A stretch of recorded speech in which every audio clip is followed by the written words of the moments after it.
good, big dog? This is your host, Dre, and this is the Shogun Army, no decaf. Today, the topic is the Neo-Dogman strikes back. The Neo-Dogman strikes back. Talked to y'all a little bit this morning. Maybe let me get a thumbs up in the chat, man. Make sure y'all can hear me. We're gonna get into it. We're gonna get into it. We're gonna talk about it. We're gonna be about it. We're gonna enjoy. The Neo-Dogman strikes back.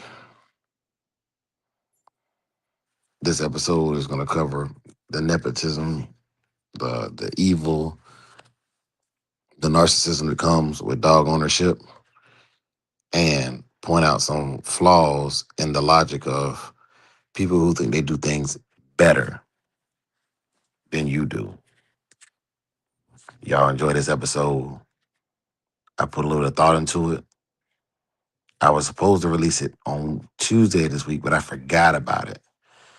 And yeah, man, if you go back last Friday, I had brought up this topic and I failed to get it there. So we're gonna do that, man. We're gonna do that. But first, the pup of the week. The pup of the week is owned by Pitwise Kennels. Her name is Lady London.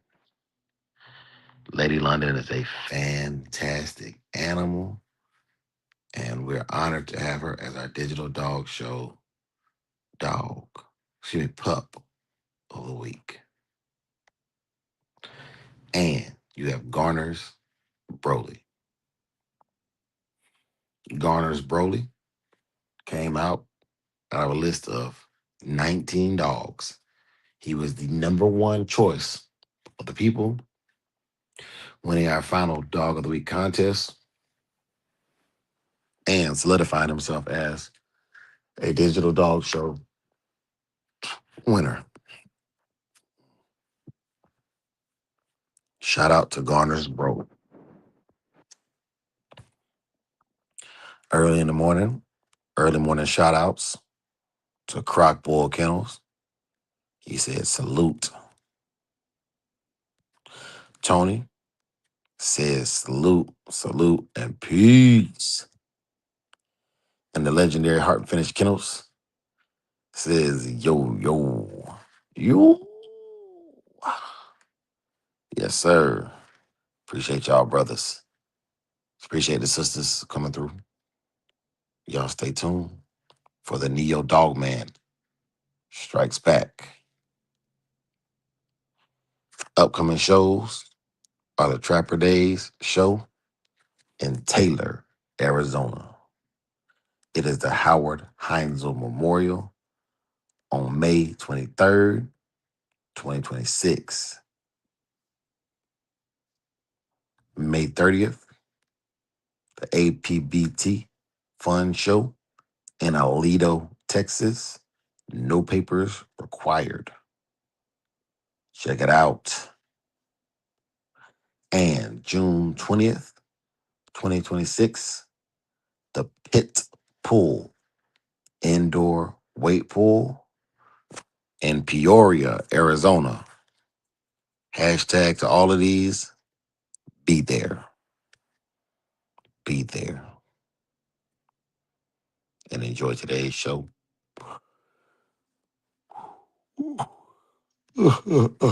Walnut, PA, what it do, big dog?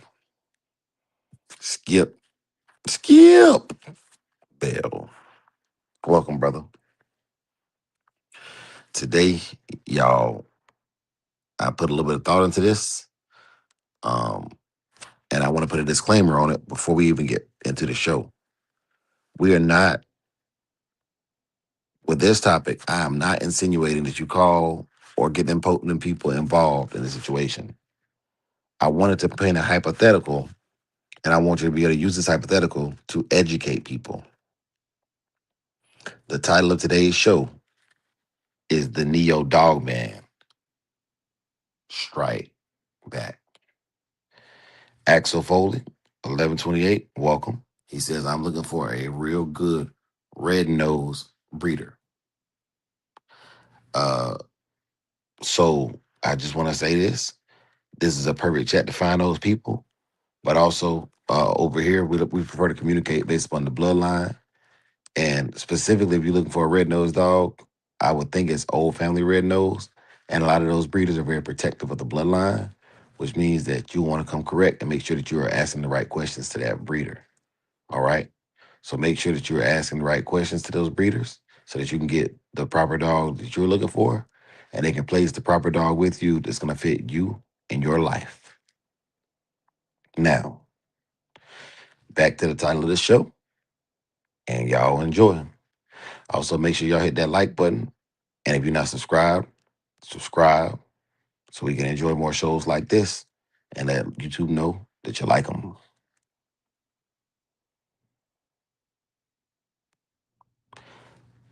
Y'all ever notice the same people who will ignore a dog that can barely walk, can barely breathe, and can barely jump on the couch? Those people will call the police on a dog that is truly in shape. I want you to think about that. A dog that is lean, conditioned, and active gets labeled as too skinny. But a dog that's overweight, struggling to breathe, and just heavy, standing still, well, that's considered a well loved animal. That's where we at right now in the dog lovers community. And today, I'm going to talk about that. This is the Neo-Dogman strike back. What's good, Walnut PA? He said this has happened a few times. We're going to cook on this. And the goal, once again, we're not gonna match their caring energy and call on the popos on people, but we're gonna simply be able to educate them on what's real and give them the references to see the evil in their ways. Now, some of them would rather go off of their feelings, and we're gonna talk about that as well. But what's right and what's wrong, what's ethical and what is not ethical, even when the people do get called on you, that's what's important here. That's what's important here. To educate those who actually matter. If somebody come in to take your dogs, they better have an ethical and logical and valid reason to take your dogs. You don't have to argue. You simply need to be able to articulate your case, maybe get a lawyer up and give the lawyer this information so they can fight and fight hard on your behalf. I got a personal story I want to start with this morning, y'all. Ooh. 4 o'clock in the morning comes fast, y'all. 4 o'clock comes fast. Personal story. Story time. I was strolling Facebook yesterday, and I follow this thing called a Rasta monkey. It's these the AI generated monkeys, and they be having conversations. And the host says, Rasta man, you do you drink beer? And he replies, well, yes, I drink beer. I have 3 beers a day, and I end up paying $5 a day, including the tip. The monkey that asked the original question says, $5 a day drinking beer. Could you imagine if you had saved that $5 a day and saved it for a month? You would have over $450. If you saved it for a year, you'd have so many odd dollars. And after 10 years, with compound interest, you would have enough to buy a plane. The host then sits back and feels empowered by making this statement of what the monkey drinking beer could have done. He then responds and says, do you drink beer? And the monkey that asked the question said, no, I don't drink beer. And he asked finally, well, where's your plane? Now, the moral to that story is this: just because we don't spend or do the same things doesn't mean we're not going to get similar results. Neither person in this story ended up with a plane.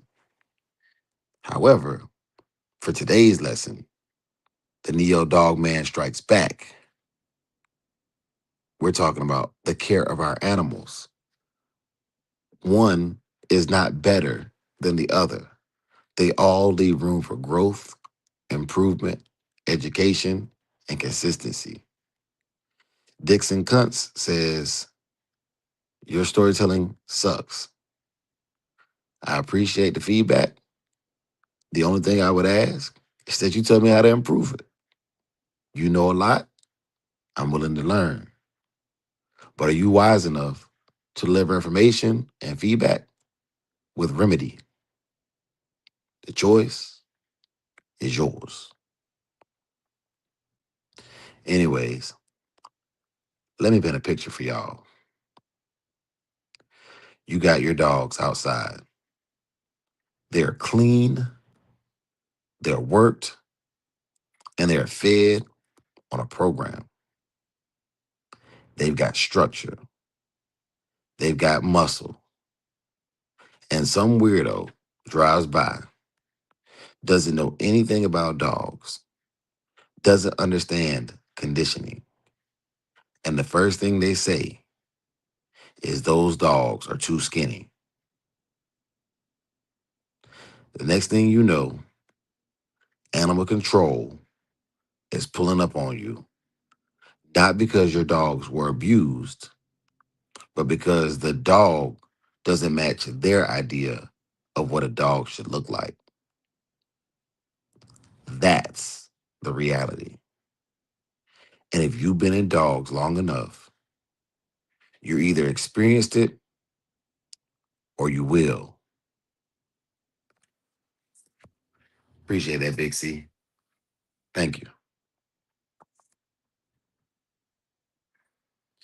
Let's breaking down this double standard, y'all.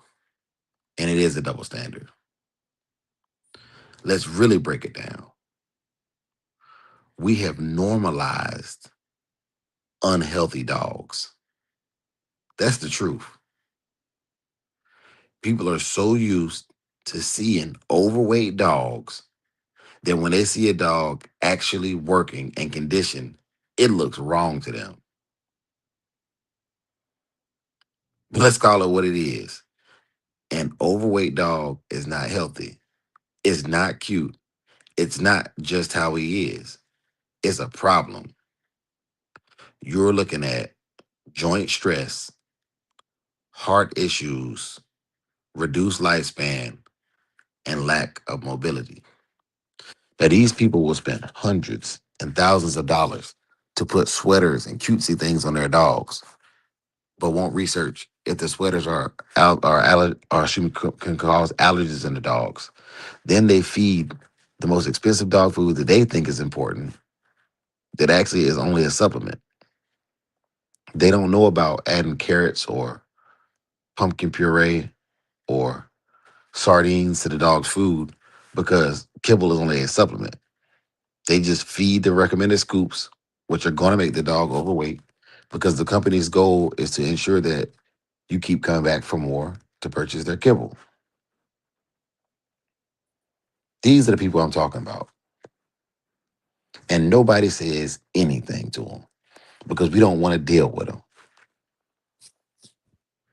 Nobody calls the police on them. Nobody steps in.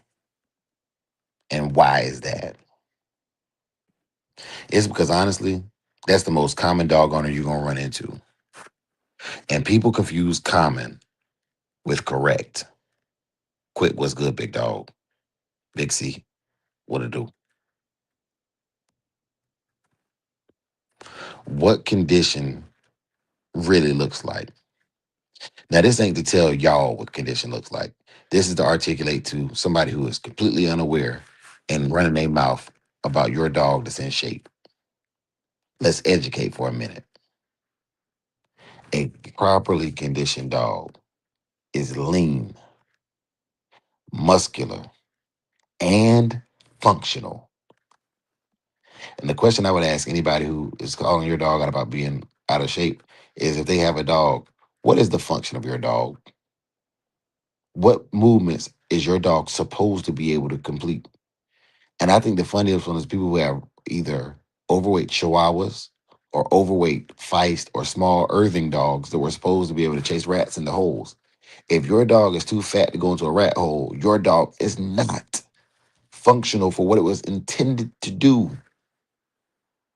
It is not. Therefore, you have fed your dog into uselessness. You have fed your dog into uselessness. What you should see, and this is not Dre's thoughts. Y'all know I've done an episode on what a healthy dog looks like. This is off of y'all's favorite food. Purina says a dog should have a waistline, muscle definition, energy and drive commensurate with the breed. And yeah, sometimes that means you might see a rib or two. You might see a tight frame. That does not mean the dog is starving. This is just a dog that's in shape. Bottling still goes salute, big bro. That means this dog is in shape. There is a difference between lean and conditioned and underfed and neglected. If you don't know the difference, you should not be making judgments, especially when those judgments have legal ramifications behind them. That's not what we do. It's not what we're here for. The problem with these reactive people is this: the things they do get dangerous. They're reacting off of emotion and not knowledge. Now, tying into this week's episodes of Get Out of Your Feeling 1 and 2, this is exactly what I'm talking about, y'all. People react off emotion because they feel it's wrong, it must be wrong, not realizing that their feelings themselves are unethical. And y'all know I define unethical as unlawful by a sanctioning body. They see something unfamiliar, and instead of asking questions, they jump straight to conclusions. And they escalate things by calling the authorities, reporting owners, creating problems where there aren't any problems. And now you're dealing with people, investigators, stress, and potential loss of your dogs. All because somebody felt something you were doing that was completely lawful, legal, and in your rights was wrong to them. That's a big problem. That's a huge problem, y'all. Uh, and I asked this question last Friday. It's been a week. I hope y'all did y'all research. The question was, can your dog or your children be taken away from you for being excessively obese? I gave y'all over a week to get their answer, but I'm going to tell you what Google says. Let me pull it up right now on Google and read you what Google says. I'm going to ask it while we live. Can your children or your dogs be taken for being excessively obese by the authorities? I just did that. If you want to get the same results I got, you can go on your Google app right now. You can tap the screen and ask that question. An AI overview from NBC News is my source. Yes, in extreme cases, both children and dogs can be removed from a home by authorities due to severe obesity, which is often legally classified as a medical neglect or abuse. While not common, intervention occurs when obesity threatens life and parents or owners fail to address the health risk after being advised. The legal action. Protective services may intervene and is considered if super obese is being considered. Parents are not taking steps to help the child lose weight. For the animal, legally, owners can be held responsible if their pets are dangerously obese, which sometimes is viewed as abuse for allowing their animal's health to fail. The same health that you would get arrested for it being emaciated. Hmm. Not providing the animal proper care. So just because you leave out food and water for your dog every day, are you monitoring their caloric intake? Are you monitoring the dog's overall health? Are you taking it for its annual vet checkups for their whatever shots they need? Usually it's rabies, y'all. Like you can do most of these shots yourself if you know what you're doing. But you got the most. I don't know anywhere to let you get rabies shots on the open market. Ugh. Y'all gotta bear with me, man. It's early this morning. I'm trying to wake up myself. Mm. I got some coffee flavored protein. I'm gonna take in a little bit. But yeah, just wanted to answer that question I asked last week and give y'all my answer. And the answer is yes. The same way your dog can be underweight and be taken from you, it can be overweight and be taken from you. And that's one of the warnings I wanted to issue to those people that are coming in fence peeping people that's looking in your backyard, worried about what you got going on. You know, if my dog is unhealthy, can you show me in your life what a healthy dog looks like? And I would just hit them with that Google article and leave it there. And you know, an overweight dog can be taken as well, right? Do you know the ideal weight for your dog? And every breed has a weight range for the breed standard. Pit bulls, 30 to 60 pounds for males, and then 20 to 50 pounds for females average. Some can be higher, some can be lower, but that is the weight range for the breed. If you're in that weight range, ain't a lot that legally they can say with legal counsel because that's the breed standard. Anything over that, depending on how far, I don't know how much weight over of excessive obesity is, and I don't know how much weight under excessive obesity is. But those are the weight ranges for the breed.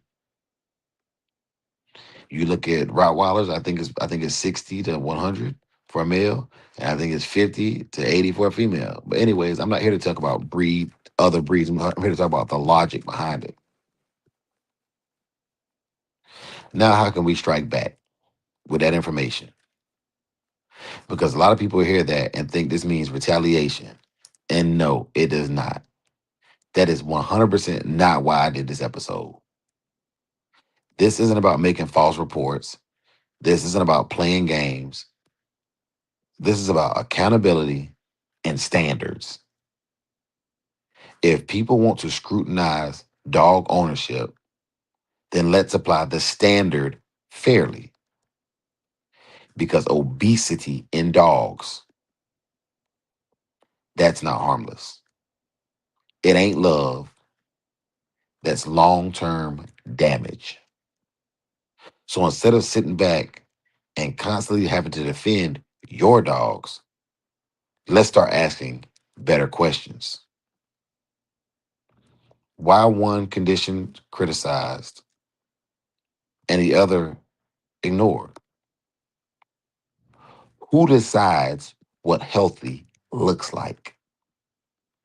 And why are working dogs being judged by pet standards? That's a good, let me double back on that. If they don't understand what working dogs are and how working dogs are kept, why are they speaking on it? That's like a civilian telling me about a military PT test. You can read it, you can look online for what's released online, but have you done one under the clock, being watched by an evaluator? If so, how many have you done?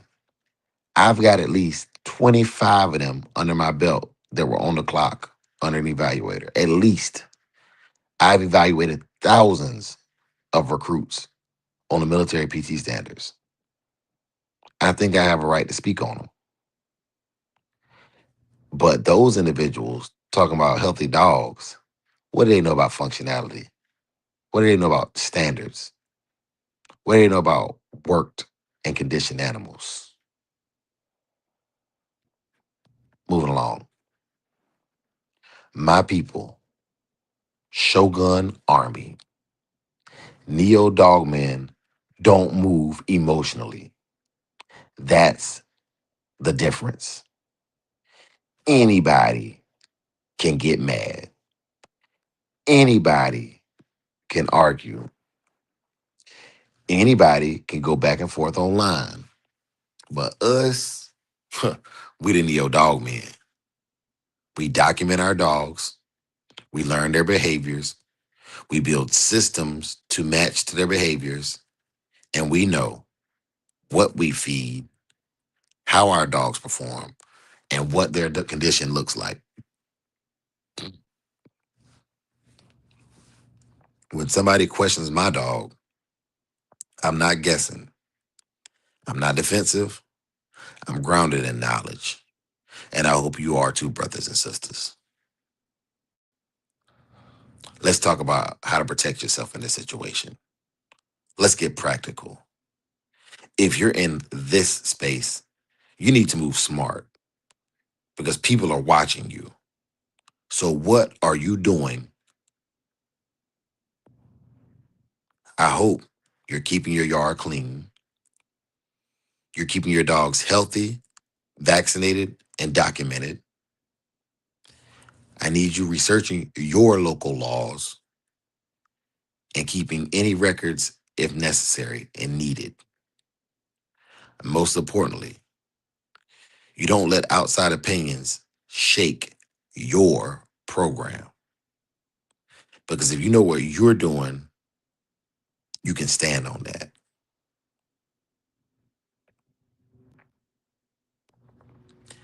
At the end of the day, it ain't about winning the argument or retaliating. This is about the dogs. It's about raising the standard. It's about separating emotion from reality and opinion from fact. Because the truth is, a lot of people don't actually know what a healthy dog looks like anymore. And that's exactly why this conversation is so important and should matter to you and me. Yeah. We're approaching the 30-minute mark, y'all, and I'm running out of notes, but these were my notes. So I'm gonna hit y'all with my closing remarks. And then I'm gonna open up the panel. It's Friday, Feedback Friday. I'm willing to take feedback from those y'all who are willing to give it. This episode has been the Neo Dogman Strikes Back. We don't use chaos. We don't use emotion, but the Shogun Army, strike back with discipline and knowledge and with a standard that does not bend. Thanks, Big C. And for all of y'all out there listening right now in YouTube land and Facebook land and Instagram land, if you're rocking with that mindset, hit that like button. Drop your thoughts in the comments. What does a healthy dog look like to you? And if you're serious about leveling up, subscribe because this isn't just about dogs. This is about building something real. So yeah, y'all, we made it to that 30-minute mark. I was able to get a good cook up in. It's Friday. Um, that subject had been weighing on me for about a week. I wanted to get that information out to y'all. Uh, I don't think a lot of people knew that about or at least let me phrase that. I didn't know And I'm a pretty research person. I'm pretty involved in my dogs and conversations. I've had animal control call on me before. I've had arguments with people at Petco, uh, and things of that nature. What's good, Pitwise? Salute. I've had arguments with people in Petco and various settings where there's pets involved, and it's always annoyed me dealing with. Uh, I ain't gonna say they're not uneducated. They are educated in their way of life. And like I told y'all earlier, the story with the beer, like just because that the one person bought the beer and they spent their money on the beer, they didn't have a plane. The other person was talking about how they could have invested the money they spent on beer to get a plane. And then the response was, well, since you don't drink beer, where's your plane? You know, since you don't do things the way I do them, or how are your results any different than mine? We all have vices, and these vices keep us from getting what we want as fast as we want it. But you got to enjoy the journey. You got to enjoy life. And I just thought it was a really profound topic. The Neo-Dogman Strikes Back. And it's not to attack dogs that are slightly overweight or slightly underweight. It's not. It never was to attack the dogs. Lincoln, it was never to attack the dogs. It was to address the people. A lot of people are over opinionated, and you know what? When I'm in a public forum, like a dog show, or just walking my dog in the park or whatever, and I'm not choosing to be in the public, I don't mind having those conversations because I'm opening myself up to it. This conversation is more so if I'm in my backyard. I ain't never had an unfenced backyard, right? Without a privacy fence. If you were my neighbor and you could tell me certain things, like when I'm in my yard feeding my dogs and stuff, one, why are you watching me this closely? You know, and these are things I bring up to neighbors as well. So you mean to tell me you can tell me what my dogs look like from my backyard, but you can't tell me who stole my Amazon package off my porch?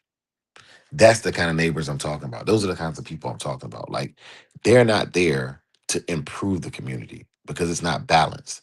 They're not holding you accountable because they care about you. They're holding you accountable because they don't want you to be there. Now, if that same neighbor was like, "Hey, man, there was somebody strange walking past your house. I just want to let you know, you know." And I also noticed your dogs were a little smaller than I like. That two-way thing, hey man, I caught on my Ring doorbell camera. There was a guy leaving your house that day when you came over here knocking, asking about an Amazon package, right? Here's what the guy looked like. There's balance to that. Those neighbors, like, it's different people, man. Like, you got to make the decision for yourself. Big C says it's a big difference in a Greyhound and a Saint Bernard. Body structure go by the breeds. Yes, yes, it does. You know, and a lot of these people, they don't have a singular breed. Most of them that I'm talking about do not have a singular breed. Most of these are pet owners. They got rescue dogs, and they don't have a specific breed standard because their dog is a cross of multiple breeds. So to them, they're like, I don't know what weight my dog should be at. What's the ideal weight for this dog, or what dogs working by to make this dog, so I can ascertain a decent weight. I would say if you don't like just guessing over physical aesthetics of any breed, especially short hair breeds, a good weight to have it in is where the last rib is slightly showing. Um, and even with that, feeding alone is not going to do that appropriately. Like proper exercise and nutrition is a must because while all humans are not athletes, right? Some people will never have to be athletic in their life. All dogs, if they were released to the wild, would have to be able to physically hunt for themselves, right? Now, humans, we use projectiles, bow and arrows, slingshots, guns. Our physical anatomy is not necessarily the same as an animal. But the thing about what would allow your dog to hunt and forage for its own food, that is probably about the appropriate weight that the dog should have when that last rib is about to start showing. And I'm not using any science behind it. I'm using logic. The logic that a dog should be able to catch its own food without you. Um, so Big C says, make sure your neighbors know you're approachable. Be kind to your neighbors, especially if you have certain breeds. So I agree. And one thing I look for in neighborhoods when I first move into the neighborhood is who else has pit bulls or pit bull type dogs. Um, if I move into a neighborhood with Labradors and things of that nature, I'm like, I might be careful over here. But if pits already exist there, just by the harassment that people that have them receive, it's kind of nice to know that there's somebody else in the neighborhood. They'll tell you, like when I lived in Texas the first time, I had a neighbor that had a bunch of old family red nosed dogs, and he'd be like, "Watch out for this lady. She's not gonna like you just because you got this type of dog or whatever, and whoop de whoop de woo and all that good stuff." That's a dope little network to have in your neighborhood. You know what I'm saying? So, shouts out to him, man. Shouts out to Jesus. Uh, yeah, man. That's big ups. Big ups to Jesus. If you listen to Jesus, big ups to you, man. Um, but yeah, so I 100% be approachable and be kind, but don't be fooled. They will get as close to you as they possibly can. They will try to set up things so they can really investigate. So be kind with structure and discipline and boundaries because people they want to get inside your house. They want to know what you got going on. Um, those type of people, man, they will fake a friendship to f you over in the long run. These are the people I'm worried about. You know, and the scariest part is some of them got bulldogs, real bulldogs, and act like that. So uh, take this with a grain of salt. Take this with a grain of salt. But yeah, y'all. This episode is it reminds me. I got a letter. I told y'all this before. I got a letter on a Sunday, and it had no return address, which to me is always a bad sign because being military, um, we're warned about things like people mailing diseases through the mail, like anthrax and things of that nature, right? So I opened the letter, you know what I'm saying, and it was a handwritten note. It says, "Dear Mr. Barking Dog Man, what you're doing is gonna send you straight to HE double hockey sticks and some more stuff." And I'm like, I'm a God fearing person myself, and once again, Big C, I'm very approachable. Like I've met people, I've met people like from the internet and stuff, and I consider myself very approachable, and so even with me just being a neighbor that would have honestly just taken like, "Hey man, I don't. Can you explain to me what this is?" I'll probably be annoyed that they asked that question because it's my right. But I don't mind educating people when I have time and I'm in the mood for it. But they didn't even give me the opportunity. They were so much of a coward. They just sent a Dear John letter type thing. Clifton behind enemy lines. What's good, big dog? What's good? Yeah, bro, we could get on the Neo-Dogman Strikes Back and talk about how people will judge your dog for being conditioned and in shape. They'll say like the dog on the screen right now he's on a weight pull. They'll say that he's being trained to fight, not knowing that dog right there can pull 2 tons. You know what I'm saying? On wheels. So and I'm not saying that dog can do that either. I'm just giving an example. Like they'll judge it and says being used for dog fighting or training the dog fight. When honestly, it's a sport that people use in lieu of dog fighting to test their dog's ability to their forward ability. Right? How much weight can they pull? How much freight can they pull? Huskies do it all the time, and I'm pretty sure in Alaska, there's people out there hating on the husky guys. Why do you need to use dogs to pull a sled? There's cars for that now. Well, guess what? It's a historic thing that they used. It saved a lot of lives. We talked about Balto on this channel. We talked about Togo. And so we know that those jobs that those dogs originally were functioning for, people to this day are keeping them for that reason, and there's nothing wrong with it, right? It is completely legal and it has saved lives in the past, and they just want to be ready if the time ever comes to save a life. It's no different than someone who has a dog that can smell out and seek and find cadavers or people in the woods. There have been children that have been lost in the woods, and because real dog men, real people have trained their dogs to maintain the skills that they were originally bred for, can take a bloodhound out in the woods and possibly save a child's life. With the American Pit Bull Terrier, raccoons and possums and other farm pests, coyotes and stuff can come onto a farmer's property and can affect the livestock. So you have a dog like a pit bull or something that can dispatch those animals and you have a living sentinel on the yard that can handle business. So there is still purpose for these animals, and I'm talking about real world purposes for these animals. I don't know if y'all remember, but back during COVID, there was a chicken wing shortage. You think them farmers weren't using dogs to eradicate the nuisance that normally take out their chickens? Snakes that would take their eggs, and possums and raccoons that would roust hen houses. Martha Potts, are you hurting dogs? No. Are you, Martha Potts, a person that would hurt a person off of the assumption they're hurting animals? Or are you brave enough to actually engage the person and get an understanding? Would you have a conversation to get clarity before you design your opinion of them? That's the question I have for you, Martha Potts. I would love to have a conversation with you about this. And I'm going to post the link right now so that you can discuss it. Or you can help prove my point that there's a lot of people that will hide behind pseudonyms on the internet that would never talk to their fellow man about being better. They would just harass and nitpick. And that's a prime example of what I'm talking about. Now you can make the decision of what kind of person you're going to be. You can hide behind a screen name, or we could come on here and discuss as adults a difference of opinions. The choice is yours. There's no pressure. But it literally speaks to exactly what this episode was about. People making assumptions without having the full details.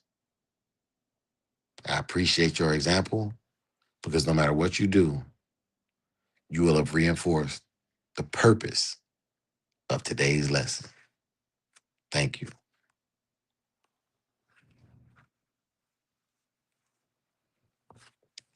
And that's the prime example of what I mean right there, y'all. Like, I don't even think that person meant harm. It's just I can't understand their context based upon the words and how they you chose to express them on the screen.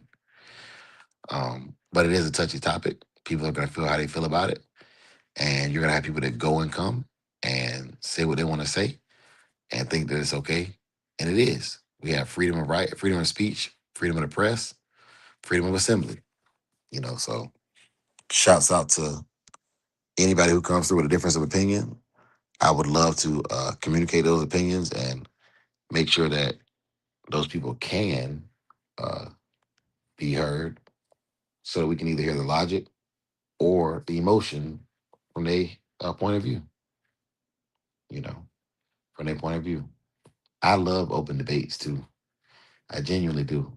Like y'all see me play the op on here before where I'll come on and I'll play the opposing thought to something I actually support just to nitpick at it and see where the logic is in my own thought process, you know. So that's that. But if Martha Potts going once, Martha Potts going twice, Martha Potts three times, keep it moving. Well, y'all, we got a little bit earlier reporting time today. Man, Game Dog History Channel was good, big dog. Salute. We got a little bit earlier of a day today. So I'm gonna start wrapping up the show. If y'all are getting here a little bit later, it's fine. The show's only gonna be about 45, 50 minutes today. Um, Dre got things to do. Dre gonna do those things. And I will see y'all tomorrow morning around 7:30 West Coast time. That'll be around 10:30 East Coast time. And then, we just count back the hours from there. So 9:30 Central and 8:30 Mountain time. But we'll be live tomorrow. It's not a dog show tomorrow, y'all. It's literally just another like podcast morning. Before I go to the zoo out here, I'm headed to San Diego Zoo. It's a very popular attraction, and I believe it or not, I like other animals besides just dogs and pit bulls, right? So I wanted to do that. For those of y'all who don't know, I uh, am enjoy to share my religion willingly with everybody. I don't force it on anybody, but I do like to say a prayer before I leave in the mornings, just to set my day off right. And for those of y'all that pray, please stay for the prayer. If not, I'll holler at you on the next episode. But here we go. May the Lord watch between you and me while we are absent one from another. Amen. For the love of the dogs, for the love of the game. Peace.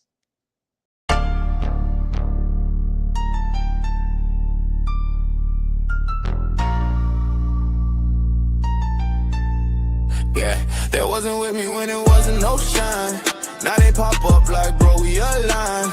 Lie on my name, let the rumors ride. That ain't my people, that ain't my kind.